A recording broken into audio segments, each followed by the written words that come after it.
क्या आपने कभी सोचा है कि एक एक्सपीरियंस्ड सर्जन लगातार 14 घंटे तक ऑपरेशन थिएटर में जिंदगी और मौत के बीच कैसे बिल्कुल शांत और फोकस्ड है पाता है? या एक फाइटर पायलट हजारों फीट की ऊंचाई पर फ्रैक्शन ऑफ अ सेकंड में लाइफ सेविंग डिसीजंस कैसे ले लेता है? लेकिन वहीं दूसरी तरफ हम और आप दिन के सिर्फ आधे हिस्से तक पहुंचते पहुंचते इतना थका हुआ और ड्रेन्ड क्यों महसूस करते हैं, जबकि हमने कोई पहाड़ नहीं तोड़ा होता? प्रॉब्लम आपके टाइम की नहीं है, प्रॉब्लम आपकी विल पावर की भी नहीं है। असली समस्या कुछ और है जिसे हम समझ ही नहीं पाते। इस वीडियो में हम आपके दिमाग के उन उलझे हुए सवालों के जवाब ढूंढेंगे। क्यों हम सब कुछ प्लान करने के बाद भी रात को एक गिल्ट के साथ सोते हैं कि आज कुछ खास नहीं हुआ? क्यों समझदार और इंटेलिजेंट लोग अक्सर सबसे जल्दी थकान या बर्नआउट का शिकार होते हैं? और सबसे बड़ा सवाल, कैसे आप सिर्फ अपने बिहेव करने का तरीका बदलकर लोगों का आपके प्रति नजरिया और उनका बिहेवियर हमेशा के लिए बदल सकते हैं? इस ऑडियो बुक को अंत तक जरूर सुनिए, क्योंकि आगे आने वाले लेसन्स आपकी लाइफ को देखने का नजरिया पूरी तरह बदल देंगे। खासकर चैप्टर 3 को किसी भी हालत में मिस मत कीजिएगा। वही इस पूरी किताब का सबसे बड़ा हिडन सीक्रेट है जो आपको बर्नआउट के उस चक्रव्यूह से बाहर निकालेगा जिसमें दुनिया के 90% लोग फंसे हुए हैं। Hello Book Bite audio family, welcome back. आज हम जिस लाइफ चेंजिंग बुक के सफर पर निकलने वाले हैं उसका नाम है at your best, how to get time, energy and priorities working in your favour, जिसे लिखा है कैरी न्यूहॉफ ने। ये सिर्फ एक किताब नहीं है, ये एक साइकोलॉजिकल ब्लूप्रिंट है अपनी खोई हुई ऊर्जा या एनर्जी को वापस पाने का। वीडियो के एंड में मैं आपको इस पूरी बुक की एक छोटी और पावरफुल समरी भी दूंगा, तो बने रहिए मेरे साथ। चलिए शुरू करते हैं। चैप्टर 1, द एनर्जी इल्यूजन, ऊर्जा का धोखा। Time management is a broken system. You don't need more time, you need more energy. Carey Nieuwhof कहते हैं कि टाइम मैनेजमेंट एक टूटा हुआ सिस्टम है। आपको और ज्यादा वक्त की जरूरत नहीं है, आपको ज्यादा एनर्जी की जरूरत है। कॉन्सेप्ट बहुत सिंपल है, लेकिन इसकी साइकोलॉजी बहुत गहरी है।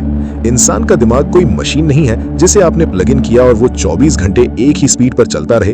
ह्यूमन साइकोलॉजी में एक टर्म होती है कॉग्निटिव डिप्लीशन। इसका मतलब है कि जैसे जैसे दिन गुजरता है हमारे दिमाग की हाई लेवल थिंकिंग करने की बैटरी लो होती जाती है। लेकिन हम गलती क्या करते हैं? हम अपने दिन के सबसे मुश्किल काम उस वक्त करते हैं जब हमारी एनर्जी सबसे कम होती है। इमेजिन कीजिए एक एयरलाइन पायलट को। जब एक पायलट प्लेन उड़ाता है तो सबसे ज्यादा फोकस, सबसे ज्यादा इंजन पावर और सबसे ज्यादा एनर्जी टेक ऑफ के वक्त चाहिए होती है।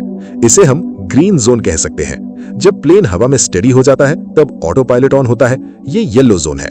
और जब पायलट लैंडिंग की तैयारी करता है तब फोकस वापस चाहिए, पर अलग तरह का, ये रेड जोन है। आपका दिन भी बिल्कुल इस पायलट की फ्लाइट की तरह होता है। आपके पास दिन में सिर्फ 3 से 4 घंटे का ग्रीन जोन होता है जहां आपकी एनर्जी पीक पर होती है। लेकिन ज्यादातर लोग उस ग्रीन जोन को फिजूल के छोटे मोटे कामों में उड़ा देते हैं। नीचे कमेंट करके मुझे अभी बताइए, आपका दिन का वो कौन सा हिस्सा है जब आप सबसे ज्यादा एनर्जेटिक यानी ग्रीन जोन महसूस करते हैं? क्या वो सुबह का वक्त है या रात का? ऑथर कहते हैं कि अगर आपने अपने ग्रीन जोन को पहचान लिया और उसमें सिर्फ अपने सबसे जरूरी काम यानी हाई इंपैक्ट वर्क किए तो आप 4 घंटे में उतना अचीव कर लेंगे जितना बाकी लोग 4 दिन में नहीं कर पाते। लेकिन इस ग्रीन जोन को प्रोटेक्ट कैसे करें? लोग तो आपको डिस्टर्ब करेंगे ही ना। इसका जवाब छुपा है हमारे अगले चैप्टर में। चैप्टर 2, द हाईजैक्ड ब्रेन, दिमाग का अपहरण। क्यों समझदार और इंटेलिजेंट लोग अक्सर सबसे जल्दी थकान या बर्नआउट का शिकार होते हैं? इसके पीछे एक बहुत बड़ा साइकोलॉजिकल ट्रैप है, द अर्ज टू प्लीज। इंसानी फितरत ऐसी है कि हम सोशल रिजेक्शन से डरते हैं। जब कोई हमसे मदद मांगता है या हमारा वक्त मांगता है तो हमारा दिमाग एक छोटा सा डोपामीन हिट रिलीज करता है। हम खुद को जरूरी और इंपॉर्टेंट महसूस करते हैं। लेकिन कैरी न्यूहॉफ एक बहुत कड़ी सच्चाई बताते हैं। If you don't declare your priorities, the world will assign them to you. यानी अगर आप अपनी प्राथमिकताएं खुद तय नहीं करेंगे तो ये दुनिया आपके लिए उन्हें तय कर देगी। सोचिए एक वाइल्ड लाइफ फोटोग्राफर के बारे में। उसका एक ही गोल है, एक रेयर स्नो लेपर्ड की फोटो खींचना। वो पहाड़ों के बीच -डिग्री टेम्परेचर में चुपचाप बैठा है। उसके आसपास बहुत से खूबसूरत पक्षी आते हैं, छोटे जानवर आते हैं। अगर वो फोटोग्राफर हर पक्षी की फोटो खींचना शुरू कर दे तो क्या होगा? जब असली स्नो लेपर्ड आएगा तब तक उसके कैमरा की बैटरी खत्म हो चुकी होगी या मेमोरी कार्ड फुल हो जाएगा।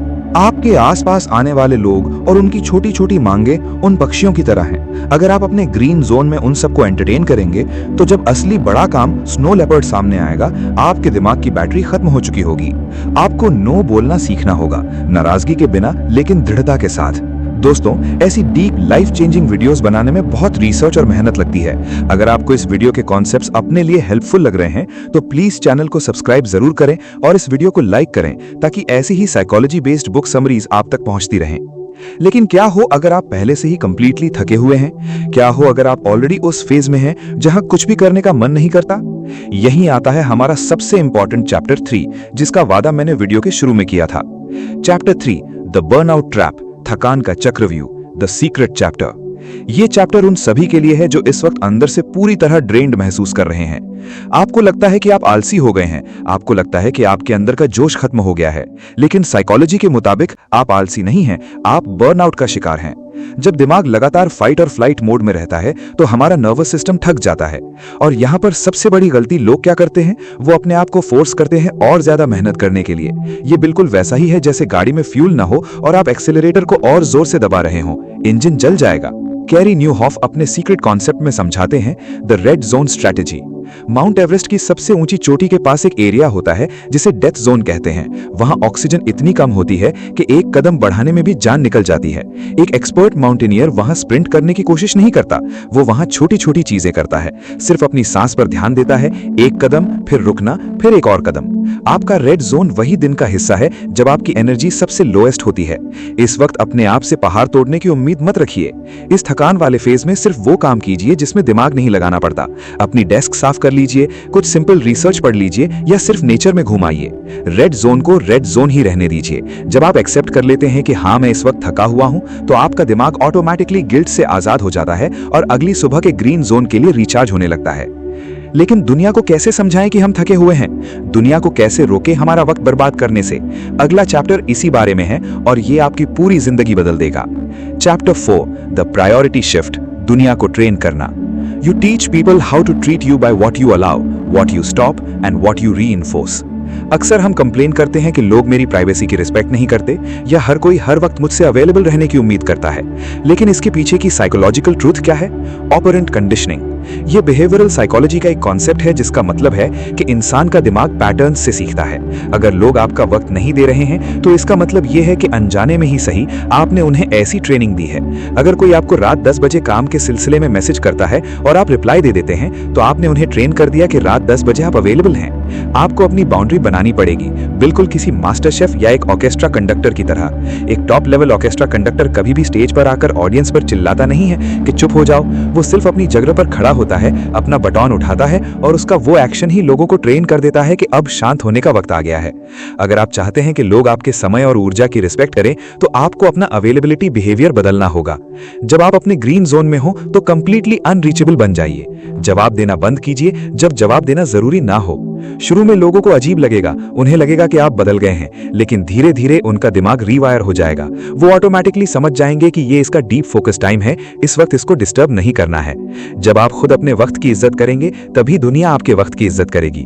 तो दोस्तों, इस पूरी जर्नी से हमने अपनी लाइफ को ट्रांसफॉर्म करने के लिए क्या सीखा? चलिए इसे 4 पावरफुल बुलेट पॉइंट्स में समझते हैं। पहला, टाइम नहीं, अपनी एनर्जी को मैनेज करना सीखिए। दिन के सबसे प्रोडक्टिव 3-4 घंटे ग्रीन जोन को पहचानिए और उसमें अपना सबसे बड़ा काम कीजिए। दूसरा, दुनिया आपके टाइम को कंट्रोल करना चाहती है, हाईजैक्ड ब्रेन। उन्हें ना बोलना सीखिए ताकि आप अपनी एनर्जी अपने मकसद, गोल्स के लिए बचा सकें। तीसरा, थकान, बर्नआउट आलसे नहीं है। अपने red zone, low energy time में खुद पर हाई परफॉर्मेंस का प्रेशर मत डालिए। दिमाग को गिल्ट फ्री रेस्ट लेने दीजिए। चौथा और सबसे जरूरी, आप ही लोगों को ट्रेन करते हैं कि वो आपके साथ कैसा बिहेव करें। अपनी बाउंड्रीज क्लियर रखिए, आपका बदला हुआ बिहेवियर लोगों का नजरिया अपने आप बदल देगा। जिंदगी एक रेस नहीं है जिसमें सबसे थका हुआ इंसान जीतता हो। जिंदगी एक रिदम है। अपनी एनर्जी को समझना, अपनी खुद की बॉडी और माइंड की आवाज सुनना सेल्फ लव का सबसे बड़ा रूप है। जिस दिन आपने अपनी एनर्जी को कंट्रोल करना सीख लिया, उस दिन ये दुनिया खुद ब खुद आपके हिसाब से चलने लगेगी। आपने अपना ग्रीन जोन पहचान लिया, आपने अपनी बाउंड्री सेट कर ली, आपने दुनिया को ना बोलना भी सीख लिया। लेकिन तब क्या होता है जब आपकी एनर्जी चुराने वाला कोई अजनबी नहीं बल्कि आपका अपना कोई करीबी होता है? सोचिए, आप पूरी तरह से रिचार्ज होकर अपना दिन शुरू करते हैं और अचानक कोई एक इंसान आता है अपनी शिकायतें, अपनी नेगेटिविटी और अपना स्ट्रेस लेकर, और अगले ही पल आपका पूरा फोकस उस क्लियर पानी की तरह क्लाउडी हो जाता है। हम सबकी जिंदगी में कुछ ऐसे लोग होते हैं जो अनजाने में ही हमारी सारी ऊर्जा यानी कि एनर्जी निचोड़ लेते हैं। पर सवाल यह है कि आप उन्हें डील कैसे करेंगे? खासकर तब जब आप उन्हें अपनी जिंदगी से बाहर नहीं निकाल सकते। इस एडवांस्ड पार्ट में हम कैरी न्यूहॉफ की बुक के उन गहरे और अनदेखे हिस्सों में उतरेंगे जिसके बारे में लोग आमतौर पर बात करने से डरते हैं। इस वीडियो को आखिरी सेकंड तक सुनिएगा, क्योंकि चैप्टर 7 में मैं आपको एक ऐसी टेक्निक बताऊंगा जो एक इमरजेंसी रूम के डॉक्टर अपनी जान बचाने के लिए यूज करते हैं। ये एक ट्रिक आपके दिमाग से गिल्ट को हमेशा के लिए मिटा देगी। Hello Book Bite audio family, ये हमारी एट योर बेस्ट सीरीज का एडवांस्ड डीप डाइव है। पिछले पार्ट में हमने ग्रीन जोन और रेड जोन के बारे में बात की थी। अगर आपने वो वीडियो नहीं देखी है तो इसके बाद जरूर देखिएगा। लेकिन आज हम बात करेंगे आपके दिन के उस 70% हिस्से की जिसे हम नजरअंदाज कर देते हैं, और उन खामोश कारणों की जो हमारी एनर्जी को दीमक की तरह खा रहे हैं। चलिए इस सफर को आगे बढ़ाते हैं। Chapter 5, The Yellow Zone, सही काम सही वक्त। You can't live in the green zone forever. You have to learn to master the mundane. हमने सीखा था कि ग्रीन जोन आपके दिन के वो 3 से 4 घंटे हैं जब आप पीक परफॉर्मेंस पर होते हैं, लेकिन बाकी के 8 से 10 घंटों का क्या उस वक्त हमें कुछ नहीं करना चाहिए? यहीं पर एंट्री होती है येलो जोन की। एक मास्टर शेफ को सोचिए, जब रात को रेस्टोरेंट ओपन होता है और सैकड़ों ऑर्डर्स एक साथ आते हैं, तब वो अपने ग्रीन जोन में होता है, सुपर फोकस्ड, सुपर फास्ट। लेकिन दोपहर के 3 बजे वो क्या कर रहा होता है? वो शांति से सब्जियां काट रहा होता है, सॉसेस को मैरिनेट कर रहा होता है, किचन के टूल्स साफ कर रहा होता है। ये सब्जियां काटना कोई जीनियस लेवल का काम नहीं है, लेकिन अगर ये नहीं होगा तो रात की सर्विस फेल हो जाएगी। ये उसका येलो जोन है।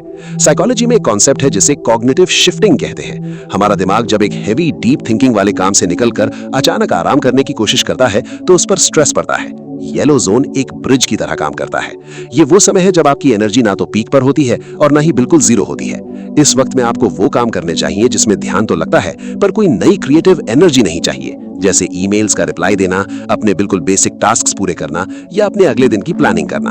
आपको अपने दिन को जबरदस्ती हसल से नहीं भरना है, आपको उस शेफ की तरह अपने काम को मैरिनेट होने का वक्त देना है।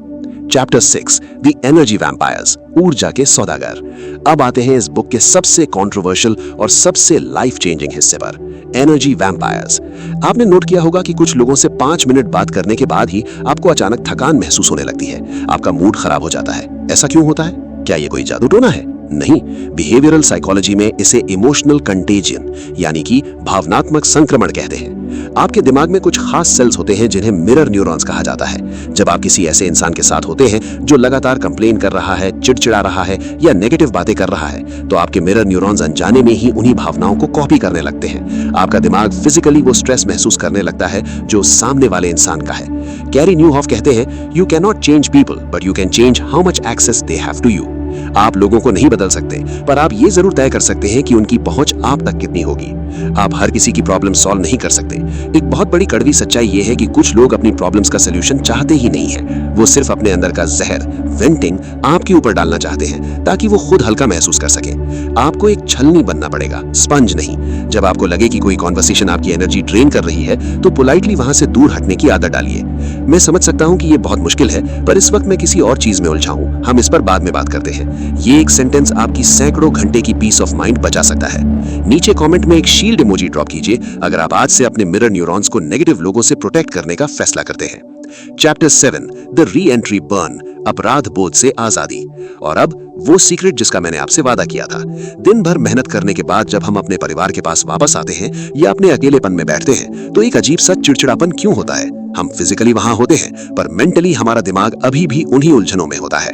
इस साइकोलॉजी को समझने के लिए एक एस्ट्रोनॉट के बारे में सोचिए। जब एक स्पेस कैप्सूल वापस धरती पर आता है तो सबसे खतरनाक वक्त होता है री एंट्री। जब कैप्सूल एटमॉस्फेयर से टकराता है तो फ्रिक्शन की वजह से उसके चारों तरफ आग लग जाती है। अगर एंगल थोड़ा सा भी गलत हुआ तो कैप्सूल जल जाएगा। आपके साथ भी हर रोज यही होता है। जब आप अपने high stress, high focus, green zone काम से निकलकर सीधा अपनी नॉर्मल लाइफ मतलब फैमिली, रेस्ट में एंटर करते हैं तो वो री एंट्री बर्न होता है। आपके दिमाग को कॉग्निटिव क्लोजर नहीं मिलता। इंसान का दिमाग एक स्विच की तरह नहीं है जिसे आपने बंद किया और वो इंस्टेंटली शांत हो गया। इस बर्न से बचने के लिए आपको एक बफर चाहिए। एक इमरजेंसी रूम के डॉक्टर को याद कीजिए। वो 12 घंटे लगातार खून, ट्रॉमा और इमरजेंसीज देखते हैं, लेकिन जब उनकी शिफ्ट खत्म होती है तो वो सीधे गाड़ी में बैठकर घर नहीं जाते। वो एक प्रोसीजर फॉलो करते हैं। अपने कपड़े बदलना, हाथ धोना, बाकी डॉक्टर्स के साथ 10 मिनट तक कॉफी पीते हुए जनरल बातें करना। ये उनका डीकंप्रेशन टाइम है। आपको भी अपनी री एंट्री डिजाइन करनी होगी। काम खत्म होने और आराम शुरू होने के बीच में कम से कम 20 मिनट का एक ऐसा ट्रांजिशन रखिए जहां आप कुछ न कर रहे हो, चाहे वो अकेले वॉक करना हो, गाड़ी में बिना म्यूजिक के 10 मिनट अकेले बैठना हो या सिर्फ शांति से डीप ब्रीदिंग करना हो। ये ट्रांजिशन आपके दिमाग को सिग्नल देता है कि अब इमरजेंसी खत्म हो चुकी है, अब तुम सेफ हो, अब तुम रिलैक्स कर सकते हो। दोस्तों, इस बुक और इस डीप एनालिसिस का सबसे बड़ा सार क्रक्स प्रोडक्टिविटी नहीं है, इसका सार है जिंदगी जीना। हम एक ऐसी दुनिया में जी रहे हैं जहां थका हुआ होना एक स्टेटस सिंबल बन गया है। लोग गर्व से बताते हैं कि मैं तो सिर्फ 4 घंटे सोया, लेकिन सच्चाई ये है कि थकान कोई मेडल नहीं है। एग्जॉशन आपकी आत्मा की कीमत पर आती है। आप दुनिया की सारी प्रॉब्लम सॉल्व करने के लिए नहीं बने हैं। आपका वक्त, आपकी एनर्जी, आपका फोकस बहुत बहुत कीमती है। इसे हर किसी को मुफ्त में बांटना बंद कीजिए। अपने ग्रीन जोन की पूजा कीजिए, अपने येलो जोन में फ्लो ढूंढिए और अपने रेड जोन में खुद को माफ करना सीखिए। क्योंकि अंत में दुनिया आपको इस बात से याद नहीं रखेगी कि आपने कितने सारे ईमेल्स का रिप्लाई दिया। दुनिया आपको इस बात से याद रखेगी कि जब आप उनके साथ थे तब आपकी प्रेजेंस में कितनी एनर्जी और कितना सुकून था। आपने अपना वक्त बचा लिया, आपने टॉक्सिक लोगों को दूर कर दिया, आपने अपने ग्रीन जोन को भी पहचान लिया। पर क्या हो अगर मैं आपसे कहूं कि आपका अपना ही दिमाग आपसे एक ऐसा गेम खेल रहा है जो सुबह 10 बजे तक आपकी आधी बैटरी खत्म कर देता है? दोस्तों, हमें लगता है कि हम थके हुए हैं क्योंकि हम काम ज्यादा करते हैं, लेकिन साइकोलॉजी कुछ और ही कहती है। हम काम करने से नहीं थकते, हम फैसले लेने से थकते हैं। आगे आने वाले 2 चैप्टर्स आपके काम करने के तरीके को हमेशा के लिए बदल देंगे। खासकर आखिरी कॉन्सेप्ट को ध्यान से सुनिएगा, क्योंकि वो आपको बताएगा कि क्यों कुछ लोग अपनी पूरी जिंदगी इमरजेंसी में बिताते हैं जबकि कुछ लोग बिल्कुल शांति से बड़ा एम्पायर खड़ा कर लेते हैं। चैप्टर 8, द डिसीजन फटीग, निर्णय का बोझ। Make rules not decisions, decisions exhaust you, rules liberate you. क्या आपने कभी सोचा है कि दुनिया के सबसे बड़े लीडर्स, जजेस या सक्सेसफुल टेक फाउंडर्स अक्सर एक ही रंग के कपड़े क्यों पहनते हैं? उनके पास पैसों की कमी नहीं है, फिर क्यों? इसके पीछे ह्यूमन साइकोलॉजी का एक बहुत खतरनाक कॉन्सेप्ट छुपा है जिसे कहते हैं डिसीजन फटीग, निर्णय लेने की थकान। हमारा प्रीफ्रंटल कॉर्टेक्स, दिमाग का वो हिस्सा जो लॉजिक और डिसीजन मेकिंग हैंडल करता है, उसके पास हर दिन एक लिमिटेड एनर्जी होती है। आपका दिमाग ये डिफरेंशिएट नहीं कर पाता कि आज नाश्ते में क्या खाऊं या इस लाखों रुपए की डील को साइन करूं या नहीं। दिमाग के लिए दोनों ही डिसीजंस हैं और दोनों में वो अपनी बराबर बैटरी खर्च करता है। कैरी न्यूहॉफ बताते हैं कि एक आम इंसान दिन भर में लगभग 35,000 छोटे बड़े डिसीजंस लेता है। सुबह उठते ही, क्या मैं 5 मिनट और सो जाऊं, आज कौन सी शर्ट पहनूं, ट्रैफिक वाले रास्ते से जाऊं या घूमकर, पहले ईमेल चेक करूं या पहले चाय पीऊं। जब तक आप अपने ग्रीन जोन, सबसे इंपॉर्टेंट काम के वक्त तक पहुंचते हैं, आपका दिमाग हजारों डिसीजंस ले चुका होता है। वो थक जाता है और एक थका हुआ दिमाग हमेशा इजी रास्ता चुनता है, जैसे इंस्टाग्राम स्क्रॉल करना या प्रोक्रेस्टिनेशन, मतलब काम टालना। इसका सलूशन क्या है? अपनी जिंदगी से छोटे डिसीजंस को खत्म कर दीजिए, उन्हें रूल्स में बदल दीजिए। मैं हर रोज सुबह 7 बजे यही ब्रेकफास्ट करूंगा, डिसीजन एलिमिनेटेड। मैं दिन में सिर्फ 2 बार दोपहर 12 बजे और शाम 4 बजे ईमेल चेक करूंगा, डिसीजन एलिमिनेटेड। जब आप अपनी नॉर्मल लाइफ को ऑटोमेट कर देते हैं तो आपकी बचाई हुई सारी मेंटल एनर्जी सीधा आपके उस एक हाई इंपैक्ट काम पर लगती है जो वाकई आपकी जिंदगी बदलने वाला है। लेकिन अगर हमने सब कुछ प्लान कर लिया तब भी अचानक आने वाली इमरजेंसीज का क्या? यहीं आता है हमारा आखिरी और सबसे profound chapter, chapter 9, the fire fighter versus the architect, आग बुझाना वर्सेस महल बनाना। जरा अपने आसपास देखिए, ज्यादातर लोग किस तरह अपनी जिंदगी जी रहे हैं? वो एक आग बुझाने वाले फायर फाइटर की तरह जी रहे हैं। एक फायर फाइटर का दिन कैसा होता है? वो रिएक्ट करता है, कहीं आग लगी, अलार्म बजा और वो भागा। उसे नहीं पता अगला अलार्म कब बजेगा। हमारी जिंदगी भी ऐसी हो गई है। किसी का टेक्स्ट आया, हम भागे, बॉस का ईमेल आया, हम पैनिक हुए, किसी ने मदद मांगी, हमने अपना काम छोड़ा और उसकी आग बुझाने चले गए। साइकोलॉजी में इसे अर्जेंसी बायस कहते हैं। हमारा दिमाग हमेशा उस चीज को पहले करना चाहता है जो अर्जेंट लगती है, भले ही वो इंपॉर्टेंट ना हो। जब हम किसी की अर्जेंट प्रॉब्लम सॉल्व करते हैं तो हमें इंस्टेंटली डोपामिन मिलता है, हमें लगता है वाह मैं कितना प्रोडक्टिव हूं। पर कैरी न्यूहॉफ कहते हैं, if you are constantly putting out fires you will never build anything of lasting value. आपको एक फायर फाइटर से बदलकर एक आर्किटेक्ट बनना होगा। एक आर्किटेक्ट आग नहीं बुझाता, वो शांति से बैठकर एक ऐसी बिल्डिंग का नक्शा मतलब ब्लूप्रिंट बनाता है जिसमें कभी आग लगे ही नहीं। वो रिएक्टिव नहीं होता, वो प्रोएक्टिव होता है। दिन का शुरुआती वक्त जब आपका दिमाग सबसे फ्रेश होता है, अपने इनबॉक्स को मत दीजिए। आपका ईमेल इनबॉक्स आपकी लाइफ का ब्लूप्रिंट नहीं है, वो दूसरे लोगों की आग यानी अर्जेंसीज का लिस्ट है।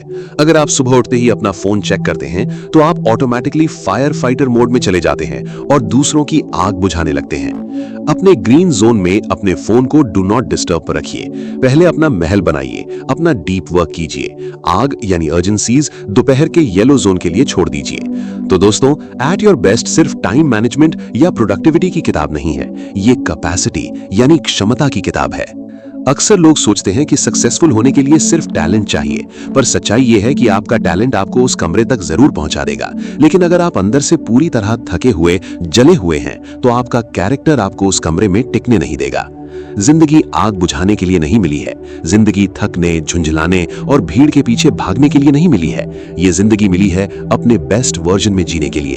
अपनी एनर्जी को संभालिए, अपने डिसीजंस को कंट्रोल कीजिए और याद रखिए, अगर आप अपनी जिंदगी के प्रायोरिटीज खुद सेट नहीं करेंगे तो ये दुनिया खुशी खुशी उन्हें आपके लिए सेट कर देगी। अगर आपको ये book summary series genuinely life changing लगी हो तो नीचे कमेंट में आई एम द आर्किटेक्ट लिखकर मुझे बताएं कि आपने अपनी जिंदगी का कंट्रोल वापस ले लिया है। वीडियो के बिल्कुल शुरू में मैंने आपसे एक वादा किया था। मैंने कहा था कि इस किताब का निचोड़ आपको एक ऐसा राज बताएगा जो आपको उस थकान भरी जिंदगी से हमेशा के लिए आजाद कर देगा। हमने ग्रीन जोन समझा, एनर्जी वैम्पायर्स को पहचाना और फायर फाइटर की जगह एक आर्किटेक्ट बनना सीखा। लेकिन अब वक्त आ गया है इस पूरी डीप डाइव जर्नी को एक साथ जोड़ने का। अगर आप पिछले कुछ दिनों से स्क्रीन के सामने बैठकर कोडिंग कर रहे हैं, अपने एग्जाम्स की तैयारी कर रहे हैं या अपने किसी पर्सनल प्रोजेक्ट और वीडियोस पर लगातार मेहनत कर रहे हैं और अंदर से पूरी तरह ड्रेन्ड महसूस कर रहे हैं, तो इस आखिरी हिस्से को सिर्फ सुनिएगा मत, इसे महसूस कीजिएगा। चलिए इस पूरी किताब को 5 गोल्डन रूल्स में समेटते हैं जो आपको जिंदगी भर याद रहेंगे। नंबर 1, वक्त को नहीं, अपनी ऊर्जा यानी एनर्जी को मैनेज करें। आपके पास दिन में सिर्फ 3 से 4 घंटे का ग्रीन जोन होता है। इसे सस्ते कामों, ईमेल्स या सोशल मीडिया स्क्रॉल करने में मत उड़ाएं। ये आपका सबसे कीमती वक्त है, इसे सिर्फ अपने सबसे बड़े लक्ष्य के लिए बचा कर रखें। नंबर 2, ना बोलना सीखें। Train the world. लोग अनजाने में ही सही आपका वक्त चुराते हैं क्योंकि आपने उन्हें ऐसी ट्रेनिंग दी है। अपना बिहेवियर बदलिए, हर वक्त अवेलेबल रहना बंद कीजिए। जब आप खुद अपने वक्त की इज्जत करेंगे तभी दुनिया आपके वक्त की इज्जत करेगी। नंबर 3, थकान को अपनाएं, उससे लड़े नहीं। जब आपका दिमाग रेड जोन में हो तो खुद को और ज्यादा पुश मत कीजिए। थकान आलस्य नहीं है, ये आपकी बॉडी का सिग्नल है कि उसे रेस्ट चाहिए। गिल्ट फ्री आराम करना सीखिए, तभी आप अगले दिन के ग्रीन जोन के लिए रिचार्ज हो पाएंगे। नंबर 4, निर्णय कम करें, नियम बनाएं। आपका दिमाग हर छोटे डिसीजन से थकता है। अपनी डेली लाइफ की छोटी छोटी चीजों को फिक्स कर दीजिए। क्या खाना है, कब उठना है, कब ईमेल्स चेक करने हैं। अपनी मेंटल बैटरी को फिजूल के फैसलों पर खर्च मत होने दीजिए। नंबर 5, आग बुझाने वाले नहीं, महल बनाने वाले बचिए। Be the architect. दूसरों की अर्जेंसीज पर रिएक्ट करना बंद कीजिए। अपने दिन की शुरुआत अपना ब्लूप्रिंट बनाने से कीजिए, दूसरों की आग बुझाने से नहीं। हम एक ऐसी सोसाइटी में बड़े हुए हैं जहां हमें सिखाया गया है कि मशीन की तरह काम करना ही सफलता है। अगर आप थके हुए नहीं हैं तो मतलब आप मेहनत नहीं कर रहे हैं। लेकिन कभी एक हार्ट मॉनिटर की स्क्रीन को ध्यान से देखिएगा। जिंदगी की धड़कन एक सीधी लाइन यानी फ्लैट लाइन नहीं होती। धड़कन ऊपर जाती है और फिर नीचे आती है, पीक और फिर वैली। ये रिदम है। जब वो लाइन बिल्कुल सीधी और कांस्टेंट हो जाती है ना, तो उस इंसान को मरा हुआ घोषित कर दिया जाता है। तो फिर हम क्यों अपनी जिंदगी एक फ्लैट लाइन की तरह जीने की कोशिश कर रहे हैं? हर वक्त सेम एनर्जी, हर वक्त हसल, हर वक्त प्रोडक्टिविटी। इंसान एक मशीन नहीं है, हमारी आत्मा को एक रिदम चाहिए। आपको अपनी लाइफ की स्क्रिप्ट खुद लिखनी होगी। जिंदगी के अंत में जब आप मुड़कर देखेंगे तो आपको ये याद नहीं रहेगा कि आपने कितने घंटे ज्यादा काम किया था या आपने कितने लोगों के मैसेजेस का तुरंत रिप्लाई दिया था। लोग आपको आपके भेजे गए काम से याद नहीं रखेंगे, वो आपको उस ऊर्जा और उस चमक से याद रखेंगे जो आपकी आंखों में थी जब आप उनके साथ बैठे थे। अगर आप हमेशा थके हुए बर्नट आउट रहेंगे तो आप कभी भी अपने अपनों को अपना 100% नहीं दे पाएंगे। इसलिए थकने को अपना स्टेटस सिंपल मत बनाइए, अपने वक्त पर अपना हक जताइए। अपनी ऊर्जा की रखवाली एक योद्धा की तरह कीजिए और याद रखिए, दुनिया आपके हिसाब से तभी बदलेगी जब आप अपने बिहेव करने का तरीका बदलेंगे। दोस्तों, अगर इस ऑडियो बुक समरी ने आपकी जिंदगी को देखने का नजरिया थोड़ा सा भी बदला हो और अगर आपको महसूस हुआ हो कि ये आवाज और ये शब्द आपके दिल तक पहुंचे हैं, तो इस मेहनत को अपना प्यार जरूर दीजिए। नीचे कमेंट करके मुझे जरूर बताएं कि इन 5 गोल्डन रूल्स में से कौन सा रूल आप आज से ही अपनी जिंदगी में अप्लाई करने वाले हैं। इस वीडियो को लाइक करें और अपने उन दोस्तों और करीबियों के साथ शेयर जरूर करें जो इस वक्त बहुत ज्यादा स्ट्रेस और थकान से गुजर रहे हैं। शायद आपका एक शेयर उनकी पूरी जिंदगी बदल दे। ऐसी ही लाइफ चेंजिंग और डीप साइकोलॉजी बुक्स के प्रीमियम सिनेमैटिक एक्सपीरियंसेस के लिए बुक बाइट ऑडियो को सब्सक्राइब करके बेल आइकन जरूर दबा लें। अपना बहुत ख्याल रखिए, अपनी एनर्जी और अपनी मुस्कुराहट को बचा कर रखिए। हम जल्द ही मिलेंगे एक नई और बेहतरीन किताब के सफर पर। अपना कीमती समय देने के लिए दिल से धन्यवाद।